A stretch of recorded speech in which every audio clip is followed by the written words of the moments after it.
Hello everyone, this is Tom Fox, the Compliance Evangelist, today with an exploration of Hallmark number 4, which of course is risk assessments. Risk assessments have been and always will be the most important part of your compliance program. You have to measure your risk, you have to assess your risk.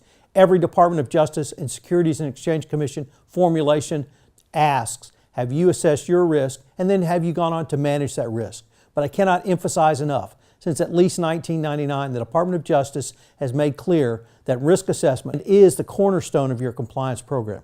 Your risk assessment informs your compliance program. Your compliance program does not inform your risk assessment.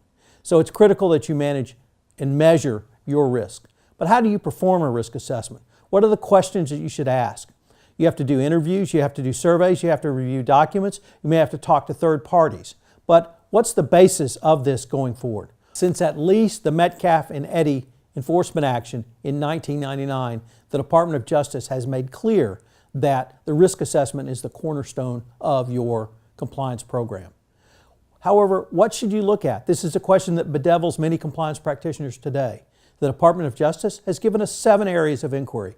Number 1, geography. Where does your company do business? Number 2, what are your interactions and the levels of those interactions with foreign governments and state-owned enterprises? 3, what's the industrial sector or the sector of your operations?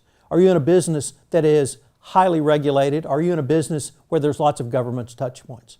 Number 4, involvement with joint ventures. Always problematic. Well, what is your business model? Is it joint ventures? Do you have partners? Do you have teaming partners? What sort of business ventures do you have? Number 5, licensing permits in your operations. Every time you have to get a license or permit, you have a government touch point. That presents a potential bribery risk. 6, what's the degree of your government oversight?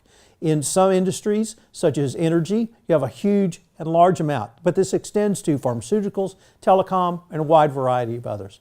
And finally, number 7, the volume and importance of goods and personnel which go through customs and immigrations. You may have very little actual government oversight, but you may have to ship a lot of product into a company. And then finally, how do you evaluate a risk assessment? The first thing to recognize in your evaluation is that it's a forced risk. So you take the risks that are your highest risk and put them in a formula which works for your company so that you can have a high likelihood, a middle, and then a low likelihood of a risk-based event.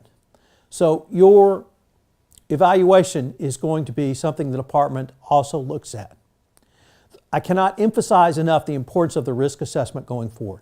For more information on the risk assessment, I hope you'll check out my book, The Complete Compliance Handbook, which is being published by Compliance Week in April 2018. It's available now for pre-sale on my site, www.fcpa Compliance Report. This is Tom Fox. I hope you'll join me for our next episode where we explore Hallmark number 5 of the 10 hallmarks of an effective compliance program.